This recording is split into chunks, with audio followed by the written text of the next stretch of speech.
J'ai lu ton mail! Bonjour et bienvenue chez Productif et Serein, le podcast des gens qui sont productifs et sereins avec Geoffrey et Jean-Philippe. Bonjour à tous. Salut à tous, salut Romain, salut Jean-Philippe. Salut. Alors aujourd'hui, on fait la suite encore de la procrastination, parce que la procrastination, ça méritait quand même plusieurs chapitres. Hein. On n'allait pas envoyer ça en un seul. Et bah donc, ça aurait été trop facile. Bah oui, donc voilà. Donc Geoffrey, écoute, on t'écoute, j'allais dire. Comme tout mon procrastinateur, si on a fait juste un épisode vite fait bien fait, ça aurait été pas suffisamment important, suffisamment intense, et on se serait pas suffisamment mis la pression. Ben voilà, oui. donc nous sommes sur l'épisode numéro 4 sur cette série sur la procrastination. Et sur les derniers épisodes, on a donc vu la définition, c'est quoi la procrastination, les parallèles qu'on peut faire, et on y reviendra dessus, entre les procrastinateurs et les accros au travail, qui finalement sont des profils très très proches. Oui. On a vu pourquoi on procrastine, pour se protéger, peur de la réussite, peur de l'échec. On a vu comment on procrastine, et en plus, si vous avez appliqué les petits outils qu'on vous a donnés au fur et à mesure, vous avez maintenant un bon journal de procrastination. Donc, vous savez exactement quand, comment, pourquoi vous procrastinez, ce qui permet déjà d'éclairer vos lanternes et d'avoir un petit peu plus de visibilité sur comment on fonctionne. Jean-Philippe, tu voulais dire quelque chose ? Oui, moi j'ai commencé mon journal de procrastination et ma did list, c'est-à-dire noter tout ce que j'ai fait dans la journée. Ouais. Voilà. Si c'est juste si tu as besoin d'un témoignage tout à l'heure, je pourrais l'apporter. Je prends. Tu veux nous partager le ressenti après avoir commencé à utiliser les outils en question ? Non mais le faillot quoi. J'avais noté ça dans ma to-do list. Être le plus faillot possible avec Geoffrey. Et je commence maintenant. Tu vois, comme quoi ça marche. Alors, à propos de la did list, en fait, c'est chouette à la fin de la journée, à la fin de 3 jours, de la semaine, de se dire, voilà, ça je l'ai fait. Pour moi, ça se rapproche du ressenti quand on a un journal de gratitude où on note les 3 kiffs par jour, les 3 moments qui ont été agréables dans la journée. Et donc, ça rassure en fait sur le fait que peut-être qu'on n'a pas travaillé assez, qu'on juge qu'on n'a pas travaillé assez pour les différentes priorités qu'on a ou les différents projets. Mais quand même, il y a quelque chose. Et ce qui est intéressant, c'est aussi de noter le temps que ça a mis réellement. Parce que même en utilisateur de GTD, enfin, disons que les quelques fois où je suis sur la planche, je suis beaucoup dans la mer, moi. J'aime la mer. Et donc, qu'est-ce que je disais, du coup, je ne sais plus, à faire des digressions stupides. En tant qu'utilisateur de GTD. Oui. Quand on marque le temps que les tâches nous prennent, enfin, en tout cas, quand je marque les temps que les tâches me prennent ou me prendraient, quand je fais l'évaluation, en fait, je m'aperçois que j'en mets toujours, c'est jamais assez, en fait. Je prends toujours plus de temps pour faire une tâche que ce que je mets sur GTD. Donc, ça m'apprend ça et c'est vachement agréable, encore une fois, de voir que tout est fait. Et quant à la liste de procrastination, en fait, de ce pourquoi on procrastine et si je suis exactement le pourquoi, donc en fait, voilà. Alors comme je fais la CNV également, ce que j'essaye de comprendre, c'est quand je ne me mets pas à une tâche ou à un projet ou quoi, qu'est-ce qui se passe? Quel est le besoin qui est pas nourri à ce moment-là et quelle est réellement ma sensation? En fait, je commence par ça, hein, mon ressenti. Et donc, ça m'éclaire sur les raisons qui m'amènent à procrastiner. Voilà. C'est super. J'aime bien ton parallèle avec la CNV, la communication non violente, parce que c'est vrai qu'en CNV, on va tout le temps chercher le besoin. Si tu t'es comporté comme ça, si tu as dit cette phrase-là, si tu as été peut-être tranchant, etc., comme peut être l'image du chacal dans la CNV, et bien du coup, c'est qu'il y a un besoin qui n'est pas assouvi. En procrastination, c'est un petit peu la même chose. C'est-à-dire que tu procrastines pour te protéger parce qu'il y a des besoins qui ne sont pas assouvis, il y a des besoins qui sont à risque quelque part. Donc effectivement, il y a plein de parallèles qu'on pourrait faire. Ok, bah c'est super. Et sur la deal list, c'est vrai que le but du jeu, si vous aussi, chers auditeurs, vous avez commencé une deal list, la liste des choses faites, et ben le but du jeu, c'est vraiment de développer sa confiance en soi, son estime de soi, en se disant, ok, peut-être que j'ai pas fait ce qui était marqué sur ma liste, mais néanmoins, j'ai quand même fait beaucoup de choses dans ma journée.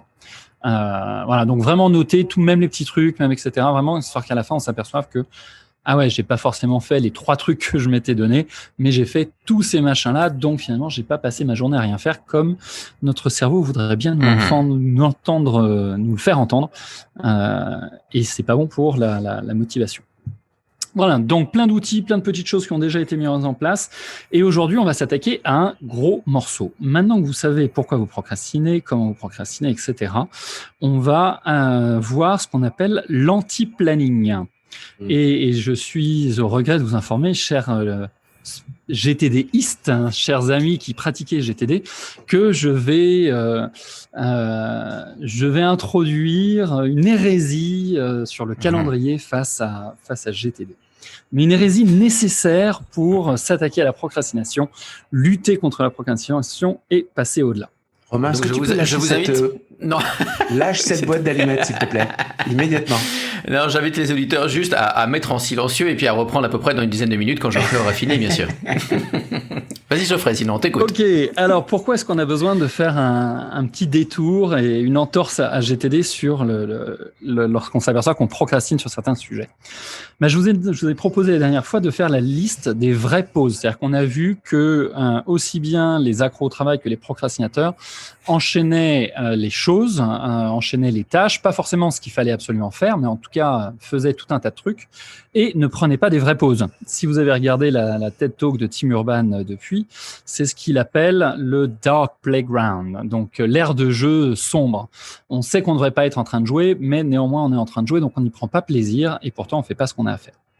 Donc, vous avez fait une vraie liste de vraies choses à faire qui sont des vraies pauses et des choses qui vous ressourcent. Eh bien, ces ressources, ces temps de ressources, on va les planifier dans notre agenda. C'est-à-dire que dans notre agenda, on va faire exactement ce que dit GTD pour démarrer, c'est-à-dire je planifie vraiment ce que j'ai à faire. C'est-à-dire j'ai un rendez-vous, j'ai un call, j'ai un meeting, j'ai une deadline. Tout ça, ça change pas, ça va dans l'agenda exactement comme le préconise GTD. Ce qui va laisser plein de plages libres. Eh ben, le procrastinateur, il a tendance à se dire « Ouah, j'ai plein de temps pour faire tout ce que j'ai à faire, c'est génial, j'ai pas de meeting de 14h à 19h, du coup, je vais pouvoir bosser sur tous les trucs super importants, et puis à ce moment-là, je m'y mettrai. » Ça, c'est ce qui se dit ce matin. Parce que j'ai rien de prévu. Mais ce qu'il oublie, c'est tous les contraintes naturelles de la vie. Il faut que je mange, il faut que je dorme, il faut que je déconnecte et que je joue et que je prenne du temps pour me ressourcer. Et le procrastinateur, il a tendance à oublier ça. Donc, on va permettre au procrastinateur de réaliser que même s'il a de 14h à 19h entièrement libre, eh ben, c'est pas vraiment libre. C'est-à-dire que j'ai besoin de faire des pauses. Je peux pas bosser de manière extrêmement efficace. En tout cas, il n'y a pas beaucoup de gens que je connais qui peuvent bosser 5 heures d'affilée avec un taux de productivité optimal. Non, personne donc en fait. Non, personne. Enfin, de ceux qu'on connaît. 5 heures d'affilée. Oui, aucun être humain que je connais ne peut. Voilà. Et du coup, eh bien, si je commence à rajouter dans mon agenda mes vrais engagements, les engagements vis-à-vis de moi-même, c'est-à-dire au-delà des engagements vis-à-vis des autres, des deadlines, des rendez-vous, des meetings, etc., en disant ok, je sais que sur 5 heures, je peux pas bosser 5 heures. Donc, je vais me prévoir une pause. Et je vais me prévoir une vraie pause. Est-ce que ce sera une pause de 20 minutes? Est-ce que ce sera une pause de 90 minutes? En fonction de votre manière de fonctionner et de ce dont vous avez besoin, testez les différentes longueurs de pause et vous voyez ce que vous pouvez vous permettre en fonction de votre cadre. Est-ce que vous êtes entrepreneur? Est-ce que vous êtes salarié? C'est pas la même chose. On n'organise pas son temps de la même manière. Mais mettez vos pauses dans votre planning. Parce que du coup, ce qui va se passer, c'est que vous allez réaliser que, en fait, non, vous n'avez pas 5 heures pour faire le taf. Vous avez peut-être 2 fois 2 heures. Vous avez peut-être 3 fois 1 heure et demie. Et déjà, on s'aperçoit que c'est pas la même chose. Et les pauses que je vais mettre, que ça soit je vais faire un squash, je vais courir, je vais aller au ciné, je vais faire une sieste, peu importe les pauses que je choisissais, où je me donne 40 minutes de lecture, juste pour moi. Je prends un bouquin, je lis, je mets mes écouteurs et je prends 40 minutes de lecture pour moi. Ces vraies pauses que vous vous planifiez, elles vont structurer votre journée. et elles vont vous rassurer. C'est-à-dire que le procrastinateur qui a peur de « non mais si je commence après, je vais plus m'arrêter, ça va être l'enfer, c'est la liste des tâches qui ne s'arrête jamais », vous vous engagez à tenir les pauses que vous mettez dans votre calendrier. Donc finalement, c'est un peu une hérésie vis-à-vis de GTD parce que on fait une entorse au règlement dans le sens où je mets des trucs qui dépendent pas des autres, etc. Mais c'est des trucs qui sont tellement importants que finalement, ça rentre un peu dans le fonctionnement de GTD où je dois les faire pour aller bien, pour pouvoir être en capacité de produire. Romain, je t'en prie, tu voulais intervenir. Oui. Non, c'est beaucoup moins pire que ce que je pensais. C'est beaucoup. T'imagines tous les gens qui ont coupé leur ah, mais c'est fou. Non, mais revenez. Revenez et tout, c'était pour rire. Non. Oui, c'était pour préciser ça. C'est que, oui, on pourrait, comment dire, GTD n'est pas forcément contre ce genre de truc. C'est pas contre le time blocking, tu vois. Par exemple, on peut très bien faire du time blocking avec GTD parce que je sais que souvent il y a un malentendu là-dessus. Parce qu'on dit effectivement, vous écrivez pas dans votre calendrier que vous allez travailler sur la présentation XYZ jeudi de 10h à midi, parce que de toute façon ça arrivera pas, quoi. Donc c'est pas la peine de le mettre dans le calendrier. Donc ça, effectivement. Mais par contre, GTD va très bien avec le fait de se dire, jeudi de 10h à midi, c'est une plage de boulot. Et après le boulot, je verrai bien ce que j'en ferai. Je verrai bien à 10h jeudi sur quoi je vais me mettre. Mais tu vois, on peut quand même se préserver des plages comme ça de boulot. Donc je peux très bien entendre qu'on se préserve. Enfin, finalement, là c'est des plages de boulot, mais c'est des plages d'activité finalement. Donc je peux très bien comprendre qu'on va mettre dans son calendrier une plage d'activité, de la même manière qu'on irait se dire, tiens, je vais aller à la piscine, et pour être sûr d'aller à la piscine, on va se mettre tous les jeudis. Tu vois, il y a pas l'obligation extérieure. C'est pas l'extérieur qui m'oblige. C'est moi qui décide que tous les jeudis de telle heure à telle heure, je vais aller à la piscine. Ça marche très bien. Donc j'ai pas de problème avec ça. Eh bien ça, c'est capital. Merci pour cette clarification. C'est vraiment capital pour arriver à passer au-delà de la procrastination. C'est-à-dire que si on est en stress, qu'on va pas avoir suffisamment de temps de pause, qu'on va pas avoir suffisamment de temps pour se ressourcer, eh bien finalement, cette habitude de procrastiner, elle nous protège dans le sens où elle crée des moments où on fait autre chose que ce qu'on devrait faire, où en fait on est sur une intensité un peu plus faible. Mais si par contre, on met dans notre agenda des vrais moments de détente, comme tu disais Romain, le jeudi je vais aller à la piscine et je protège cet engagement. C'est-à-dire que j'ai pris un engagement vis-à-vis de moi-même. Alors c'est vrai que c'est plus facile quand c'est aller à la gym avec les copines ou aller faire un squash ou du foot avec les copains parce qu'on est plusieurs. Mais même si c'est un engagement vis-à-vis de moi-même, la piscine ou toute autre activité, on les met dans l'agenda et on les protège coûte que coûte. Eh bien, petit à petit, il va se passer un truc génial, c'est que on va se sentir rassuré. Un peu comme quand on a fait notre balayage mental et finalement, j'ai tous mes engagements sous les yeux. Maintenant, je sais par où commencer. Eh bien, si je mets dans mon agenda les temps de loisirs que je me donne, je vais pouvoir attaquer quelque chose en étant serein, en disant, OK, c'est pas une journée sans fin, c'est pas le truc là, le film de le jour de la marmotte qui redémarre tous les jours. Et voilà, le jour sans fin qui se répète et je travaille en permanence sans prendre de pause. J'ai plusieurs moments dans ma journée où je fais des pauses. Et on va démarrer, et ça c'est important, par beaucoup de temps de pause. C'est-à-dire, il faut que vous puissiez prévoir dans votre agenda, au début de la mise en place de cette pratique, de cette habitude, 1 à 2 heures par jour, pour vous, de temps de pause. Parce que le fait d'avoir plein de temps de pause, et je vois Romain avec un grand sourire, donc je m'interromps, partage-nous ce qui te vient en tête, Romain. Non, excusez-moi, c'est juste que je discutais avec mon fils hier, on a un gros gag sur une BD d'Astérix, je sais plus laquelle exactement, où t'as un gars qui balaye des dalles, et en fait, le gars est plutôt feignant et tout, et finalement le gars lui dit, mais depuis tout à l'heure vous avez fait que ça, que cette demi-dalle, et là, et le type répond, oui, je fais une demi-dalle, je prends une pause, je fais une autre demi-dalle, je prends une pause. Et ça continue comme ça, voilà. Ça m'a un peu fait penser à ça. Alors évidemment, avec tout le respect que je peux avoir pour ce fonctionnement-là, mais voilà, ça m'a fait penser à ça un peu. Et c'est tout à fait ça. On est d'accord. C'est-à-dire qu'il faut avoir des vrais temps de pause qui soient protégés et un temps de pause suffisamment conséquent.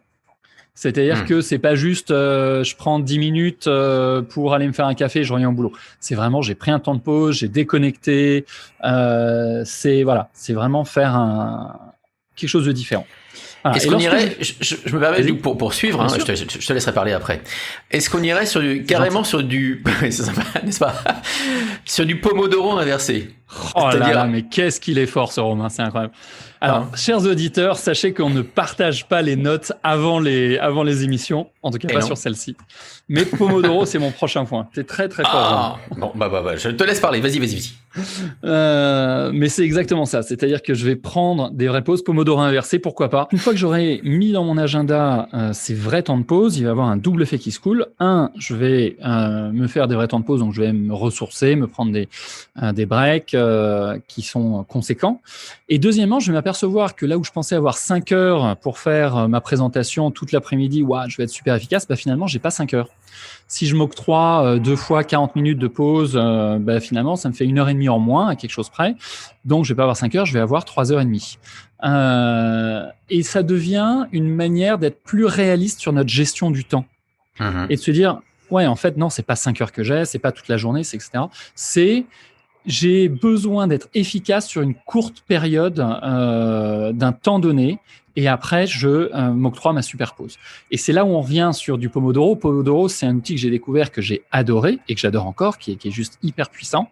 C'est-à-dire que si vous avez écouté les précédents épisodes, vous avez déjà rencontré l'explication de Pomodoro, mais pour faire court, c'est un peu un sprint. C'est un peu comme la méthode agile. C'est-à-dire, je vais faire un sprint de 25 minutes et pendant 25 minutes, je vais être hyper concentré et je vais faire qu'un seul truc ou qu'une seule tâche ou qu'une seule nature de tâche, peu importe ce que je me donne.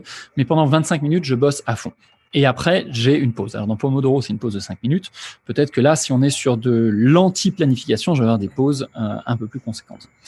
L'idée, c'est ça. C'est de se dire, je vais me donner, en fait, en mode agile, ça va être, je vais avoir un sprint, un court moment où je vais vraiment bosser à fond. Je vais faire ce que j'ai à faire. Je vais faire l'effort de faire ce que j'ai à faire. Et après, je vais avoir ma super pause où je vais vraiment déconnecter, faire un autre truc, faire quelque chose qui me plaît, etc. Et puis après, je m'y remets et encore un short burst of, un court moment explosif de travail. Et après, je vais me donner une pause, etc. Alors, la pause, ça peut être des vraies pauses ou ça peut aussi être l'autorisation de procrastiner sur d'autres trucs. C'est-à-dire que pendant mes 30 minutes de pause, je peux me dire, tiens, j'ai toujours eu envie de faire des recherches sur Wikipédia, sur tel truc qui m'intéressait. Trouvez ce qui vous amuse, ce qui vous soulage, ce qui fait une différence. En fait, c'est créer du relief. C'est-à-dire qu'il y a une période de travail intense qui va durer 25, 30, 40 minutes. Et après, il y a une grande pause qui va me permettre de me ressourcer. Et on va alterner comme ça la journée en prévoyant et en anticipant les pauses en premier dans l'agenda. Donc, votre agenda, au lieu de ressembler à tous vos engagements et tout ce que vous devez faire, il va ressembler à les trucs que je peux pas bouger, donc les rendez-vous, les calls, etc. et toutes les pauses. Donc déjà, quand j'ouvre mon agenda le matin, c'est vachement sympa. Je vois toutes mes pauses avec des trous entre les deux, éventuellement pour travailler. Mais à la base, le truc qui me marque, c'est que dans ma journée, je vais avoir des moments où je suis en meeting, en call, etc. et des moments où j'ai des pauses. Voilà. D'accord. Et là où j'ai des loisirs et des trucs qui sont fun. Je viens de le faire sur mon agenda. Mais Fayot à fond, quoi. Des couleurs. Et si tu as besoin d'un petit coup sur tes chaussures, t'hésites pas, Geoffrey. Donc, c'est vrai que en voyant ça là, je me dis aussi qu'en fait les cours 7 de Pomodoro, quoi, enfin mettons que ce soit 4 fois 20 minutes. Du coup après, on parlait de gérer la récompense. Complètement. Dans un épisode dernier. Et en fait, j'ai l'impression que plus la pause est motivante, plus le temps de travail le sera. En tout cas, c'est ce qui m'apparaît là en regardant. Et donc là, j'ai mis des couleurs fun pour les temps de pause et des couleurs un peu plus tristes pour les temps de travail. Enfin, tristes. Pas complètement tristes, mais du coup, ça anime pas mal, c'est vrai. Mais parce que je suis exactement comme ça. Hein. Je me mets des journées de travail comme si je m'appelais Romain Bisseret, quoi, c'est-à-dire vraiment un truc qui ne s'arrête jamais. N'importe quoi. Tu ne lèves jamais le nez. Et donc en fait, j'ai l'impression que se motiver pour dire allez, là pendant 1h30 j'y suis complètement, et dans 1h30 je me fais 20 minutes de ce truc que j'adore. Voilà. Très bien. Alors je sais pas ce que c'est le truc que j'adore, mais je retiens l'expression en tout cas. Ça n'est pas partageable. Alors, écoutez, chers auditeurs, j'ai des comparses qui sont juste incroyables parce que Jean-Philippe parle de gérer les récompenses et c'est exactement ça qu'on est en train de faire quand on fait l'anti-planning. C'est-à-dire que, imaginons que vous ayez prévu de faire une activité sportive qui vous plaît, un loisir de 17 à 19.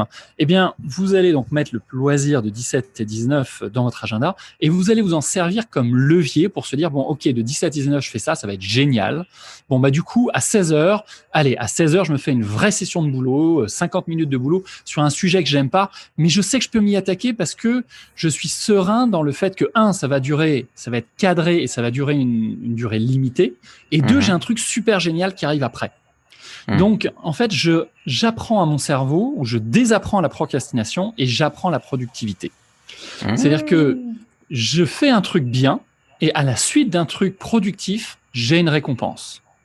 Si vous regardez l'exemple inverse, ce qui se passe dans le cerveau du procrastinateur, c'est il faut que je fasse ça, je vais m'y coller, je vais essayer de démarrer et comme j'y arrive pas, je vais sur Facebook, je vais sur YouTube, je vais sur un truc et j'ai une récompense. Donc, ce que le procrastinateur apprend, c'est j'ai essayé de faire quelque chose, j'ai pas réussi, j'ai abandonné et du coup j'ai une récompense. Eh oui. Ce qui veut dire que j'apprends le fait d'abandonner, tout simplement.